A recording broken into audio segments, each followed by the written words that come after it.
I'm here with my soon-to-be black belt, Tyler Martin. I'm going to be going over the Hicks and Gracie armbar and the shoulder jump armbar as a review, but also a very common defense that any and everybody is going to implement on you if you do one of these techniques, and how we can turn that defense into a counter attack. So from the close guard, wrist control, swim under, pull the elbow across, bring the leg over. I do this, good armbar, he pulls his arm out. Got to be prepared for that. Now, shoulder jump armbar, same thing. Boom, I'll go to pull this in. He gets his arm out.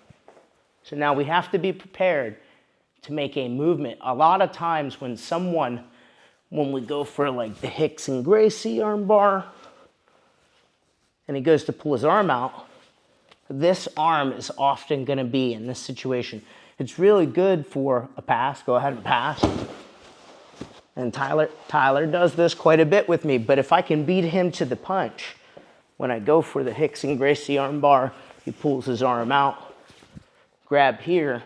Sometimes you need your foot on the hip or on the mat, but you're shrimping this knee right here down to the mat with your shoelaces behind their neck. Now I'm gonna use my shin as like a frame to push him away so that I can get his head a certain distance away from me. And now when I'm here, I'm still holding on to his arm. I can even take my hand to the wrist, but I'm gonna stomp this foot that swings over the head. I'm gonna stomp it down as I sit back. And this is one of those arm bars, which we're gonna go over in a second. You can't hitchhike out of this. Try and hitchhike.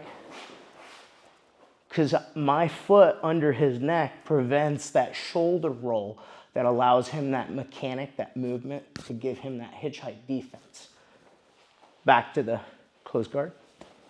So, from the shoulder jump, I'm reaching in, I'm going for the arm bar, I'm cupping that elbow, I'm doing the same exact thing.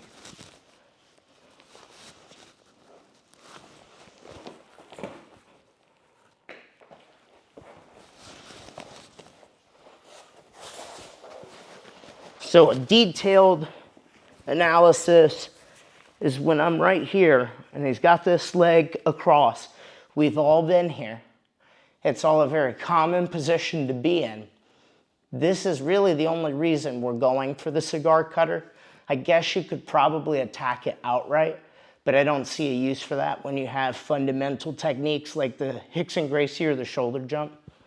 But the key thing here is this scoop grip of the elbow. If you have this scoop grip of the elbow, you definitely are providing yourself a little extra time.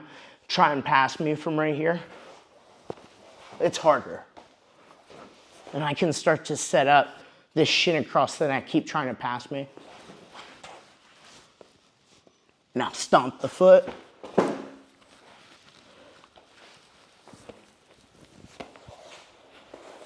And if you see when I'm doing that, that foot coming across the neck, because it's already on that side of the head, I'm making the most of it, but shifting the direction of my hips behind his elbows so that when I do swing my outside leg over his head, I'm able to get a unconventional armbar that's extremely hard to defend, but extremely easy to enter. Cigar cutter armbar. Try that out, and I guarantee that it's going to help increase your armbar attacks.